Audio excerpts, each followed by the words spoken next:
Minasyaitonirrajim. Aku berlindung kepada Allah dari godaan syaitan yang terkutuk. Bismillahirrahmanirrahim. Dengan nama Allah yang Maha Pengasih lagi Maha Penyayang. Surah Al-Kautsar, surah terpendek di dalam Al-Quran. Surah ini jumlah ayatnya 3. Surah yang ke-108 dalam urutan surah ya dalam Mushaf Utsmani. Jumlah ayatnya 3, diturunkan di kota Mekah sebelum Nabi hijrah. Mari kita lihat dulu asbabun nuzul dan juga keistimewaan surah Al-Kautsar ini. Ya, dalam asbabun nuzul dari Ibnu Abbas, surah ini diturunkan berkaitan dengan caci maki kaum Quraisy kepada Rasulullah SAW di hadapan Ka'ab bin Ashraf, tokoh Yahudi Madinah yang datang ke Mekah. Kepada Ka'ab bin Ashraf, kaum Quraisy berkata, Tuhan adalah pemimpin orang Madinah. Bagaimana pendapat Tuhan tentang si pura-pura sabar? Maksudnya Rasulullah, kata mereka ini, yang diasingkan oleh kaumnya, yang menganggap dirinya lebih mulia daripada kami. Padahal kami adalah penyambut orang-orang yang melaksanakan haji, pemberi minum, penjaga Ka'bah. Ka'ab bin Ashraf berkata, kalian lebih mulia daripada dia tuh Muhammad. Maka turunlah surah Al-Kautsar untuk membantah ucapan yang keji itu. Riwayat lain dari Muhammad bin Ali, surah Al-Kautsar ini berkenaan turun kematian wafatnya anak Rasulullah SAW. Ada yang mengatakan namanya Qasim, satu lagi mengatakan namanya Ibrahim. Jadi ada dua riwayat, ya, ada Qasim, ada Ibrahim. Dalam tradisi orang-orang Quraisy, ya orang-orang kafir, seorang ayah punya anak laki-laki, lalu anak laki-laki itu meninggal dunia, maka disebut dengan al-abtar. Abtar itu terputus keturunannya. Ketika Rasulullah SAW anaknya wafat, Qasim al-Asil bil Wa'il berkata, sungguh keturunan Muhammad itu telah terputus. Maka turunlah surah Al-Kautsar membantah atas pernyataan Wasi bin Wa'il dan orang-orang kafir Quraisy lainnya. Riwayat yang berikutnya, jadi ada banyak riwayat dari Sa'id bin Zubair. Surah Al-Kautsar ini turun ketika peristiwa Hudaybiyah, yaitu ketika malaikat Jibril datang kepada Rasulullah untuk memerintahkan kurban dan sholat.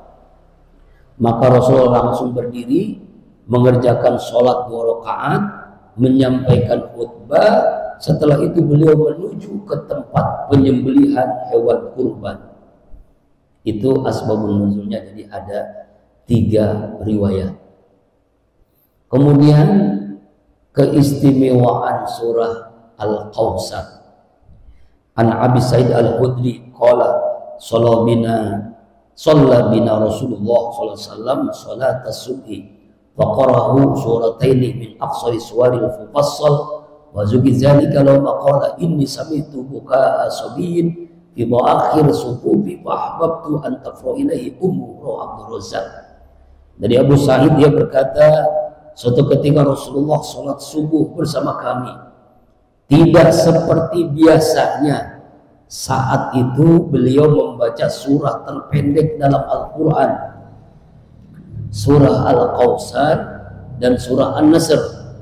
Ketika itu ditanya Rasulullah, beliau bersabda, sesungguhnya aku mendengar suara tangisan anak kecil di saf yang paling belakang.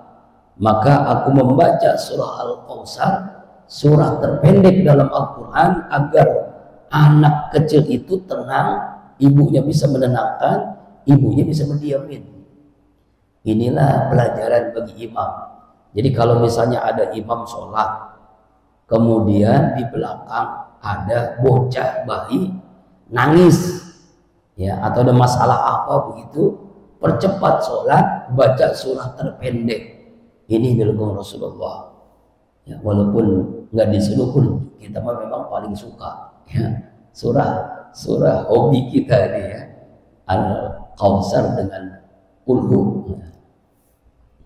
Kemudian riwayat lain, ya, yaitu ketika sahabat dia ini pengen menikah, lalu tidak punya apa-apa, ya kan, maharnya nggak punya, orang miskin nih, jomblo, miskin. Nah, lalu Rasulullah SAW dalam hadis Abu Sahal bin Sa'ad, Nabi sallallahu jawwaja rajulan imratan ala suratain wa fil riwayat ala suwarin minal Qur'an yu'allimu wa iyyahuma. Nabi SAW pernah menikahkan seorang laki-laki dengan seorang wanita dengan menjadikan 2 surah dalam Al-Quran sebagai maharnya. Riwayat lain 1 surah sebagai mahar yang ia ajarkan kepada wanita itu. An Ibnu Abbas wa Jabir anna sallallahu alaihi wasallam qala lujun hal taqra min al-Qur'an syai'an qala na'am inna a'tayna al-Kautsar qala saddiq wa iyya rabu tayyib. Dari Ibnu Abbas dan Jabir, Rasulullah bersabda kepada seorang laki-laki yang ingin menikah tapi dia nggak punya duit, miskin, pengen kawin. Nah, kabar gembira nih, Maul, Ajis, ya, kalau pengen cepet kawin gak punya duit, ya, bagaimana mas kawinnya? Nah, lu langsung nanya, engkau bisa nggak baca Al-Quran, hafal Quran? Bisa ya Rasul, cuma sedikit. Apaan? Inna a'tayna al-Kautsar. Oke lah, kalau begitu aku jadikan sebagai mas kawinmu untuk wanita yang akan kamu nikahi. Masalahnya nih, perempuan ada gak zaman sekarang nikah dengan mas kawin surah Al-Kautsar? Rasa-rasanya ya, rasa-rasanya nggak ada. Ustadz, saya mau mas kawin Al-Kautsar plus 1 miliar. Wah, itu sama aja ya. Aduh. Riwayat lain, Abdullah bin Umar ini selalu membaca surah Al-Kautsar dalam salat witir. Tetapi Abdullah bin Umar itu salat witirnya banyak banget rakaatnya, Pak. 9 rakaat, Masya Allah. Jadi Abdullah bin Umar ini kalau salat witir bukan 1, bukan 3, tapi 9 rakaat. Di antara surahnya adalah surah Al-Kautsar. Lalu apa aja surahnya? Pertama Al-Zalzalah, kedua Al-Asr, ketiga An-Nasr, keempat Al-Lahab, kelima Al-Kafirun, keenam ayat Kursi, ketujuh 2 ayat terakhir dari surah Al-Baqarah, ke-8 Al-Ikhlas, ke-9 Al-Kautsar. Itulah yang dibaca oleh Abdullah bin Umar ketika sholat witirnya. Ya, ada nggak jamaah yang pernah sholat witir 9 rakaat? Nah, boro-boro. Kalau kita sih pengen cepat ringkas ya, 1 rakaat.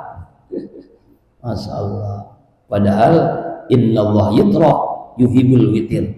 Allah itu ganjil, suka dengan yang ganjil. Artinya kalau ingin dapat cinta Allah kepada kita, laksanakan sholat witir, maka Allah akan mencintai kita. Amin ya Allah ya Rabbal Alamin. Nah, sekarang kandungannya nih. A'udzubillahi minasyaitonirrajim. Bismillahirrahmanirrahim.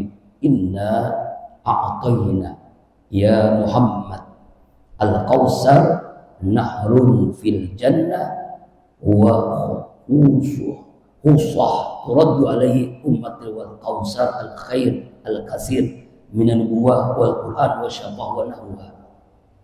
Sesungguhnya kami telah memberikan kepadamu ya Muhammad akan Al-Kautsar. Apa itu Kautsar? Tafsir Jalalain menjelaskan wa nahrun fil jannah, yaitu sungai di surga, dan itu disebut telaganya milik Rasulullah SAW yang menjadi tempat tempat minum bagi umatnya Nabi Muhammad SAW. Al-Kautsar juga maknanya adalah al-khairul kasir, kebaikan yang banyak, minan nubuwah, dari kenabian. Jadi Rasulullah itu sebagai nabi, itu al-Kautsar.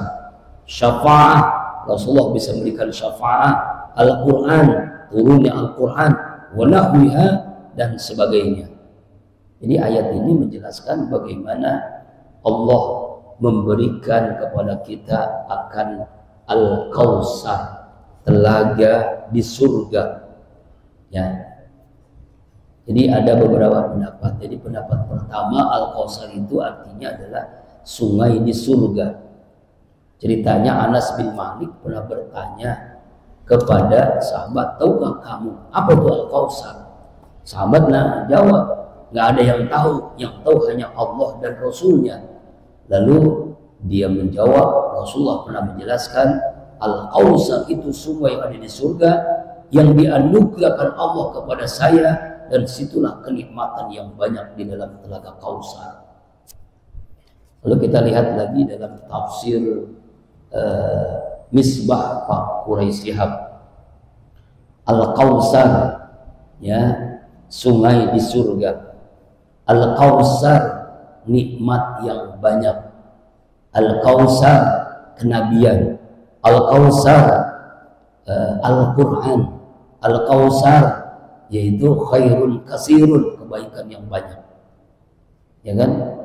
Lalu juga ada yang mengatakan Kautsar itu adalah keturunan Rasulullah sallallahu alaihi wasallam. Ya, keturunan Rasulullah itu Al-Kautsar.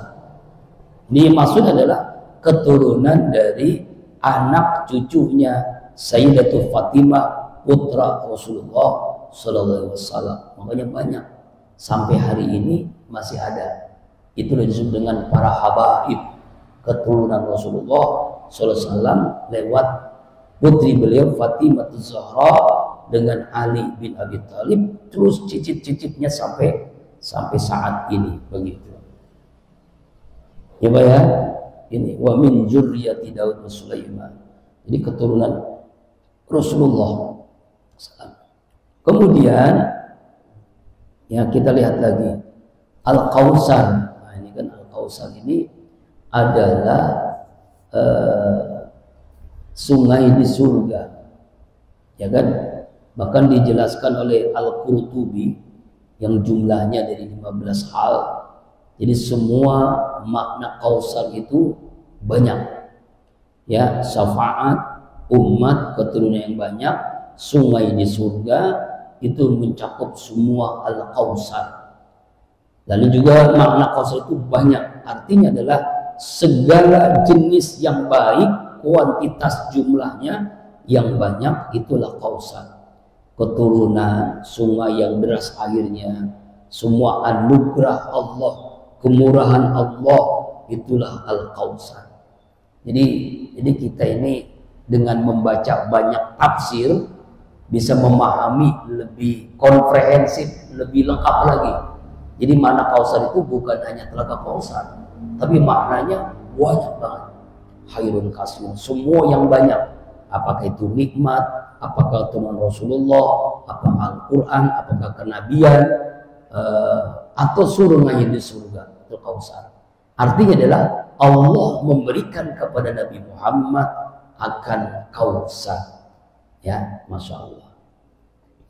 Kemudian kalau kita ingin mendapatkan Kautsar, bagaimana caranya? Ya, jadi kan ini kan pasti diberikan kepada Nabi kita Muhammad. Lalu kita juga ingin mendapatkan seperti yang Nabi mendapatkan. Ya, bagaimana caranya? Lakukanlah. Washolli, sholatlah li rabbika karena Allah, wanhar, dan berkurbanlah. Ringkas hanya dua, yaitu sholat dan kurban. Yang dimaksud sholat ini adalah sholat Idul Nahri, sholat Idul Adha dalam tafsir Jalalain. Wanhar artinya nusuk, yaitu kurban, yaitu menyembelih hewan kurban di hari raya Idul Adha. Itu. Ini kita lihat dalam hadis Abu Hurairah, man wajada sa'atan lam tudahi la taqrabanna musallana. Siapa orang yang memiliki kemampuan untuk berkurban, lalu dia tidak mau berkurban, jangan mendekati musola atau masjid kami. Dalam fikih kurban, jamaah rahimakumullah, ada beberapa ulama berbeda pendapat tentang hukum kurban. Yang pertama, wajib ain, fardu ain. Ini mazhab Abu Hanifah. Artinya setiap muslim wajib berkurban. Berdasarkan hadis tadi, man wajada sa'atan, fardu ain. Artinya kalau dia tidak berkurban, berdosa. Kalau dia punya duit, punya uang untuk beli kambing, untuk beli sapi, tidak berkurban, dosa. Mazhab Abu Hanifah. Yang kedua, ya, mazhab jumhur ulama, ya, yaitu sunnah muakkadah. Sebagian besar ulama, mazhab Syafi'i, Maliki, Hambali, hukumnya sunnah yang mendekati wajib, nggak sampai wajib, tapi sunnah yang dikuatkan, begitu. Ya, kenapa? Karena begitu banyak nilai pahalanya. Di antara pahalanya di kulli sya'ratin hasanat, setiap bulunya pahala, derajat, ampunan dosa. Bulunya saja tuh, bulu kambing, bulu sapi, bulu unta. Ya, kemudian yang ketiga, pendapat yang ketiga, hukum kurban itu adalah hukumnya fardu kifayah. Ini sebagian mazhab Syafi'i. Apa fardu kifayah itu? Kalau ada di antara keluarga ada yang berkurban, maka satu keluarga itu enggak ada yang berdosa karena sudah gugur kewajiban. Kalau ada satu RT sudah ada yang berkurban, maka satu RT itu sudah gugur kewajiban. Jadi sudah tidak ada yang berdosa. Fardu kifayah sebagaimana pendapat sebagian mazhab Syafi'i. Nah, kita sekarang belajar fikih kurban, syariat kurban. Ini secara ringkas ya. Yang pertama tadi tentang hukum. Yang kedua tentang makna kurban. Kurban itu artinya qurba yakul kurban secara bahasa dekat. Artinya orang yang berkurban maka dia semakin dekat dengan Allah. Dekat dengan Allah maknanya dekat dengan petunjuk Allah, dekat dengan pertolongan Allah, dekat dengan berkah Allah, dekat dengan kasih sayang Allah, dekat dengan ampunan Allah. Maka dia semakin dekat orang yang berkurban. Kemudian kurban itu bukti dia akan dijadikan oleh Allah hamba Allah yang soleh ritual sekaligus soleh sosial. Kenapa? Ritualnya dia melaksanakan perintah Allah, sosialnya diberikan kepada orang yang membutuhkannya. Nah, itu namanya kurban. Jadi dua makna hikmah yang dalam sosial dan ritual. Yang berikutnya syariat kurban. Apa sih hewan yang disembelihnya? Hewannya itu sudah ditentukan. Jadi tidak boleh tidak ada binatang kecuali sudah ditentukan secara syariat. Tidak boleh diganti-ganti. Binatangnya itu pertama onta, kedua sapi, ketiga kambing atau domba. Jadi tidak sah kurban dengan ayam misalnya, nggak boleh Pak. Tidak sah kurban dengan binatang selain yang 3 binatang tadi. Jadi kalau misalnya Pak Haji Rusmana besok kurban dengan onta, boleh nggak? Boleh. Cuma aneh. Kenapa aneh? Ya hebat, ya itu jadi viral. Dari viral, ada orang Indonesia kurbannya onta. Onta dari mana dia? Ngambil dari kebun binatang. Kemudian waktu pelaksanaan. Waktu pelaksanaan kurban ini 4 hari, yaitu tanggal 10, 11, 12, 13 bulan Zulhijjah. Jadi tidak bisa kurban di luar tanggal ini. Itu pun selesai sholat Id. Fasholli li rabbika wanhar, sholat dulu baru kurban. Jadi kalau ada orang kurban sebelum sholat, tidak sah, bukan kurban namanya. Itu hanya sembelihan biasa, bukan pada waktunya. Jadi ibadah yang terikat waktu kurban ini. Misalnya nih, kita tidak mampu kurban di tanggal 10 Zulhijjah, boleh nggak tanggal 11? Boleh. Tanggal 12? Boleh. Tanggal 13 sah.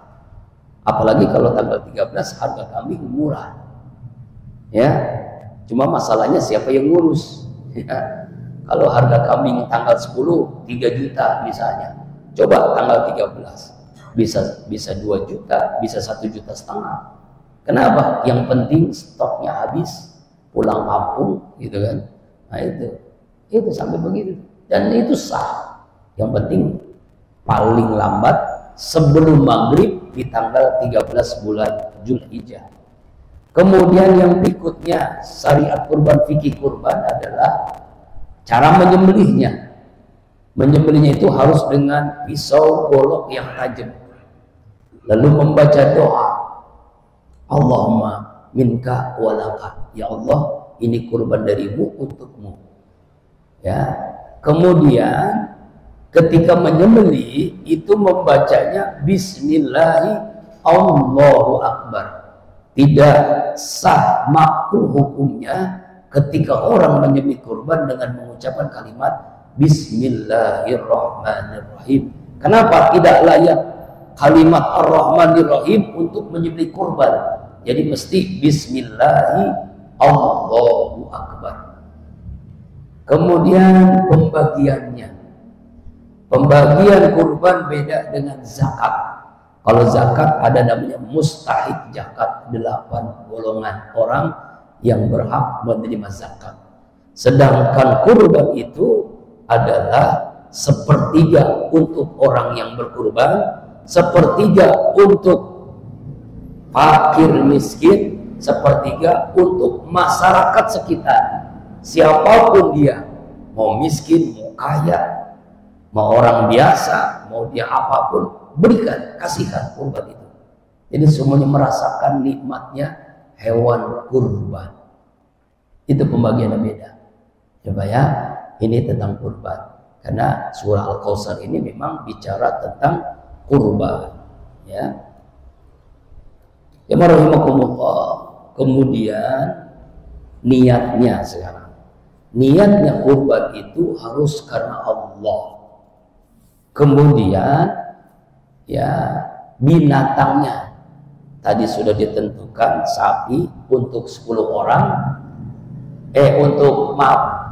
onta untuk 10 orang, sapi untuk 7 orang, kambing untuk 1 orang. Itu kurban. Ya. Beda dengan akikah. Ada yang tanya, Ustadz, apa bedanya akikah dengan kurban? Beda waktu, beda cara, beda binatangnya. Akikah itu adalah karena bersyukur atas nikmat Allah atas kelahiran anak di hari ke-7 kelahirannya, di hari ke-14, di hari ke-21 dan seterusnya. Ya. Kemudian akikah itu dengan kambing, 2 ekor untuk anak laki-laki, 1 ekor untuk anak perempuan. Beda dengan kurban. Kurban itu di hari Idul Adha, kambing, sapi dan onta. Gitu. Jadi kalau akikah dengan sapi bukan akikah namanya. Akikah dengan onta bukan akikah namanya kurban. Karena memang binatangnya hanya dengan kambing. Syatani, 2 ekor kambing untuk anak laki-laki, 1 untuk anak perempuan. Kemudian niatnya karena Allah. Jadi kalau niatnya untuk bisnis tidak sah, tidak dapat pahala. Niatnya untuk terpilih menjadi wali kota, terpilih menjadi gubernur, nah pilkada nih ya. Jadi niatnya karena caleg, karena ingin dapat simpati, terpilih, itu tidak sah. Niatnya politik, niatnya bisnis, niatnya tujuan tertentu.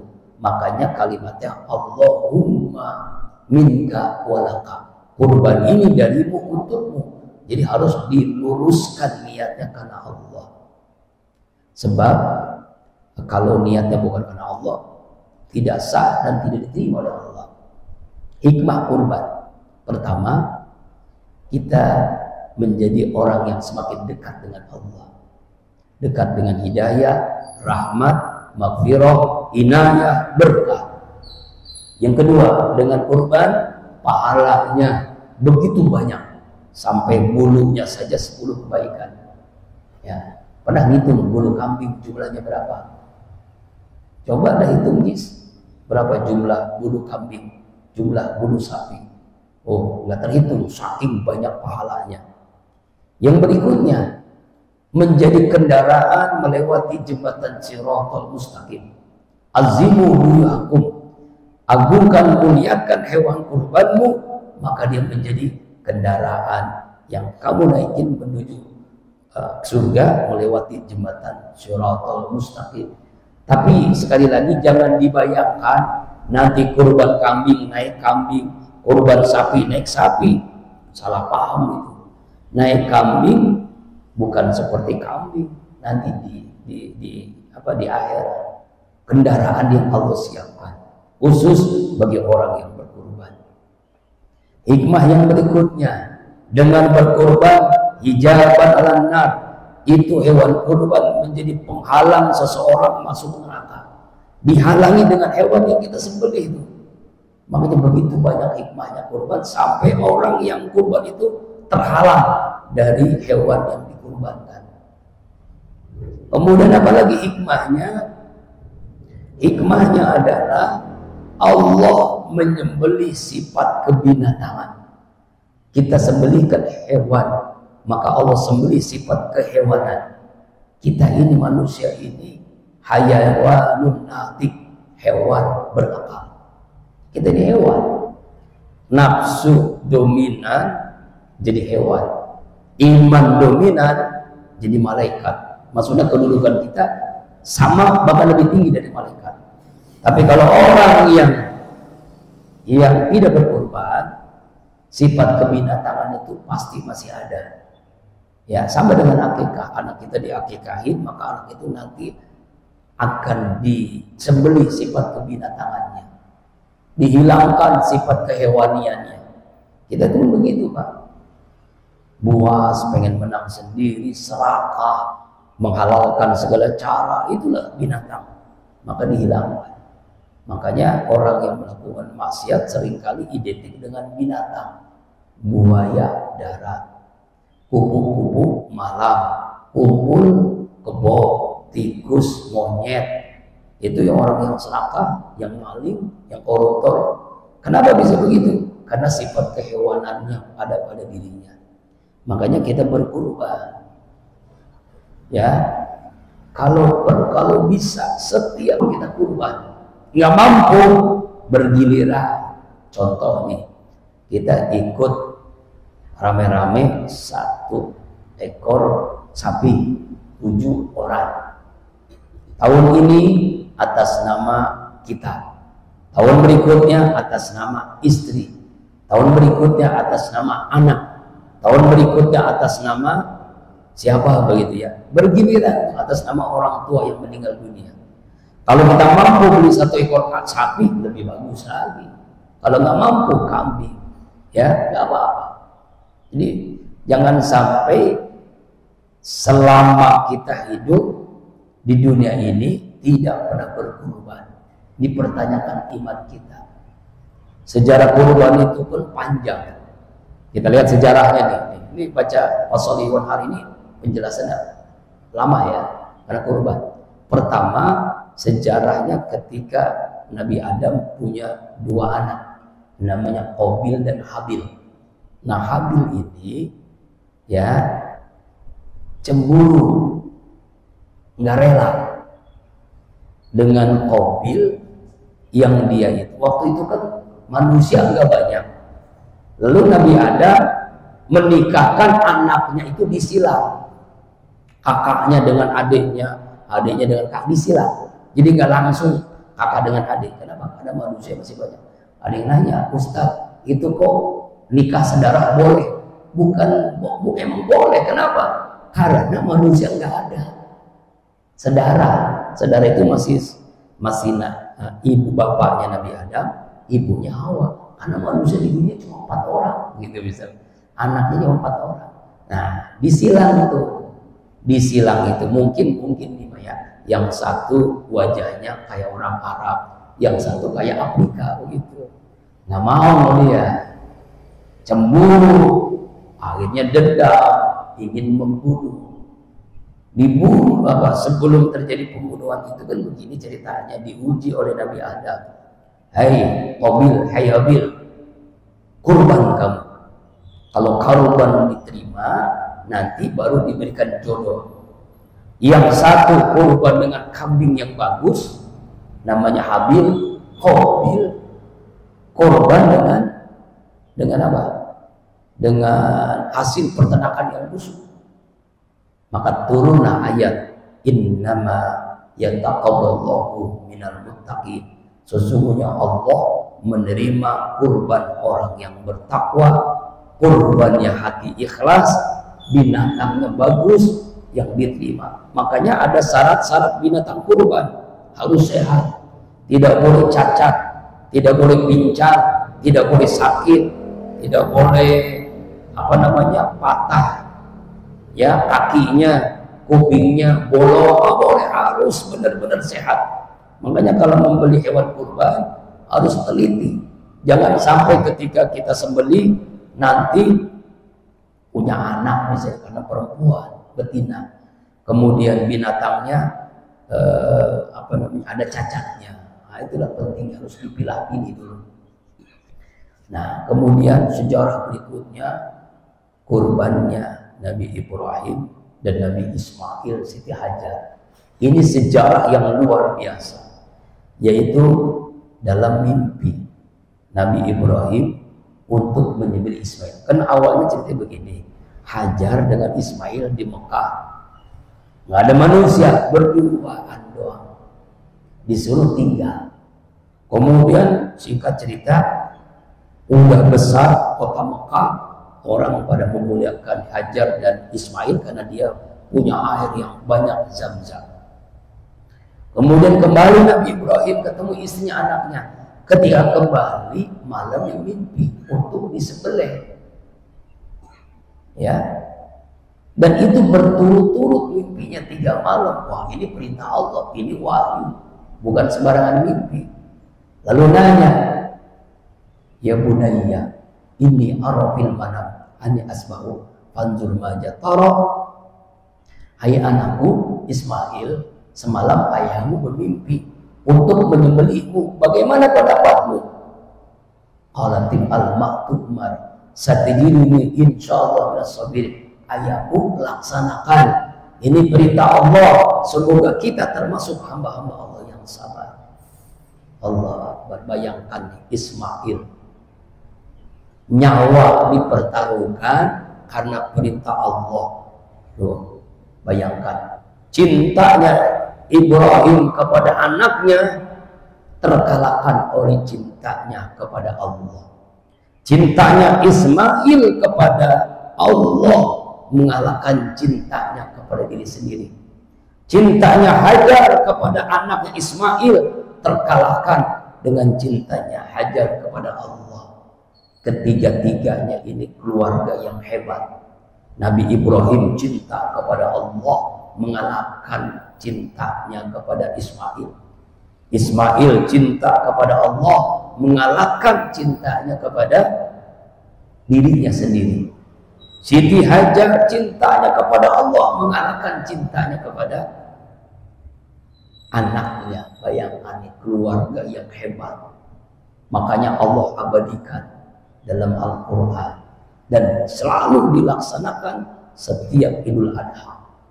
Coba ya, kira-kira kita bisa nggak begitu tuh? Cinta kita kepada Allah mengalahkan cinta kita kepada harta, mengalahkan cinta kita kepada istri, kepada anak. Perintah kurban itu hanya hewan, kita nggak disuruh menyembelih anak. Nggak pernah Allah suruh sembelih anakmu, nggak pernah. Tuh, mengalahkan segala-galanya. Akhirnya ketika prosesi penyembelihan hewan kurban mau dilaksanakan, iblis sibuk menggoda tuh. Ibrahim, ente itu udah lama nggak punya anak. Setelah punya anak, tega-teganya kamu sembelih tuh anaknya. Hai iblis, ini perintah Allah. Laknatullah, dilempar sampai 7 kali. Ya, Bismillah, Allahu Akbar. Bismillah, Allahu Akbar. Itulah Jumratul Ula. Wah, susah nih. Lihat, kita coba dah. Yuk, goda Ismail. Ente itu masih jauh ke depan, masih muda, masa mengorbankan diri ente mau disembelih? Ente itu masih jauh ke depan. Untuk apa ente mau? Iblis, laknatullah. Ini perintah Allah. Kalau Allah sudah perintahkan, apapun saya akan korbankan, nyawa sekalipun. Laknatullah. Bismillah, Allahu Akbar. Bismillah, Allahu Akbar. Jumratul Wusta. Emaknya kali bisa ya, emaknya nih digoda oleh iblis. Ya, Hajar, ente ini ibu tega-teganya sih. Ente susah mengandung, melahirkan, menyusui, membesarkannya. Sekarang udah mulai besar kok tega-teganya anak ente mau disembelih. Hai iblis, natullah, ini perintah Allah. Cintaku kepada Allah mengalahkan cintaku kepada anak. Bismillah, Allahu Akbar. Dilempar. Jumratul Ula, Wusta, Aqabah. Itulah yang dilaksanakan oleh jamaah haji seluruh dunia. Jadi kalau jamaah haji tidak melaksanakan jumrah, nggak sah hajinya. Makanya wajib kita. Supaya apa itu? Itu perang lawan iblis. Iblisnya kita lempari dengan batu. Perang kita setiap hari kita perang. Musuh kita itu iblis. Tuh, tapi kadang kala kembali ke tanah air, iblisnya dideketin lagi. Ya, Allah Akbar. Nah, itu tentang sejarahnya kurban. Yang terakhir ayat yang ketiga, inna syani'aka wal abtar. Sesungguhnya orang yang membencimu ya Muhammad, orang yang membenci, yang mengejek Nabi Muhammad. Nabi Muhammad nggak punya keturunan. Nabi Muhammad terputus dari keturunan, nggak punya anak cucu lagi. Nah, Allah jawab, dialah yang abtar, bukan Nabi Muhammad yang abtar. Yang abtar itu adalah orang-orang yang ngejek, yang menghina Nabi Muhammad sallallahu alaihi wasallam. Qad na'lamu innaka la yahzunuka alladhi yaquluna fa innahum la yukadzibunaka walakinna adh-dhalimina bi ayatin yajhadun. Sungguh akan mengetahui apa yang mereka katakan itu menjadikan hatimu ya Muhammad. Janganlah Muhammad ya Rasulullah kamu bersedih hati, karena sesungguhnya sebenarnya bukan kerusuhan kamu, akan tetapi orang-orang kafir itu mengingkari orang zalim itu ayat-ayat Allah Subhanahu wa ta'ala. Makanya dijelaskan dalam tafsir Jalalain yang dimaksud dari wal abtar adalah al-munqati al-kulli khair, al-munqati al-ghaib, nuzrat bil asib bin wa'il sumia nabi sallallahu abtar inda mauti bin qasim. Jadi terputus setiap kebaikan. Artinya semua orang yang benci Nabi Muhammad akan terputus dari rahmat Allah. Orang yang membenci Nabi Muhammad akan terputus dari surganya Allah, dari ridhonya Allah, dan pasti dimasukkan ke dalam nerakanya Allah Subhanahu wa ta'ala. Mari kita rinci. Pak Quraish Shihab dalam tafsirnya Misbah menjelaskan secara terperinci di sini, yaitu kata pertama inna sya'ni'aka, itu terambil dari kata sya'na'an, kebencian. Kata ini dalam Al-Quran menunjukkan adanya yang kebencian yang bukan pada tempatnya, yang lahir dari sikap apa? Iri hati, hasud. Apapun yang diucapkan orang-orang kafir terhadap Nabi, beliau terputus keturunannya, terputus dari segala macam kebaikan. Sya'naka ini menginformasikan bahwa ucapan tersebut lahir dari sikap hasud, iri hati, dan benci kepada Nabi Muhammad SAW. Abtar, asal katanya batoro, yang berarti terputus secara sempurna. Kata ini disandarkan kepada hewan, putus ekornya. Bila seorang laki terputus keturunannya, terputus dari kebaikan, ya misalnya kullu amalin la yubda basmalah wa abtar, setiap amal yang baik tidak diawali dengan kalimat bismillahirrahmanirrahim, maka abtar, terputus dari rahmat Allah.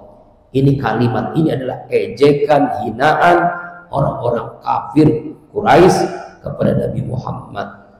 Sebagaimana dalam Asbabun Nujah, Walid bin Mughirah yang membenci Nabi Muhammad mempunyai 11 orang anak, tapi keturunannya tidak melanjutkan misi pandangan orang tuanya, sehingga ia terputus dari rahmat Allah.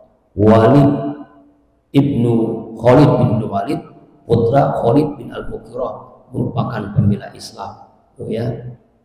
Jadi al-abtar, abtar itu adalah artinya terputus dari keturunan, terputus dari kebaikan. Nah, jadi kalimat ini menunjukkan bahwasanya dalam tafsir Ibnu Katsirnya, kita tidak mengingkari pesan terhadap keluarga Nabi, perintah untuk berbuat baik, menghormati Nabi, dan menghormati, memuliakan keturunan Nabi. Karena keluarga termulia itu adalah Nabi Muhammad dan keturunannya. Allahumma sholli ala Sayyidina Muhammad wa ala alihi. Ali itu adalah keluarga Nabi Muhammad sallallahu alaihi wasallam. Itulah yang dimaksud kalimat inna sya'ni'aka wal abtar. Kesimpulannya, pertama, surat ini terpendek dari Al-Quran 3 ayat, diturunkan di kota Mekah. Surat ini mengandung makna luar biasa, singkat, padat, isinya mengandung makna jawaimul kalam. Ya, kalimat ini perintah untuk sholat, perintah untuk kurban, dua hal yang tidak terpisahkan. Orang bertakwa, orang yang soleh ritual, orang bertakwa, orang yang soleh sosial. Soleh ritualnya dibuktikan dengan sholat, soleh sosialnya dibuktikan dengan kurban. Dalam ayat ini, fasholli lirabbika wanhar. Kurban mengandung makna dekat. Orang yang berkurban, dia semakin dekat dengan Allah, dekat dengan rahmat Allah, dekat dengan kasih sayang Allah, dekat dengan berkah Allah, dekat dengan pertolongan Allah, dan dekat dengan surganya Allah Subhanahu wa ta'ala. Banyak hikmah, manfaat dari berkurban. Yang terakhir, yang terputus itu adalah orang-orang yang menghina, yang mengejek Nabi Muhammad sallallahu alaihi wasallam. Nabi Muhammad tidak pernah terputus.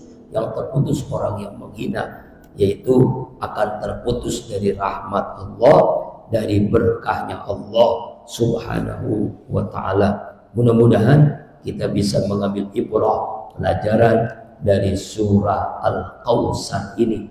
Insya Allah minggu depan surah apa? Al-Ma'un. Insya Allah. Wallahu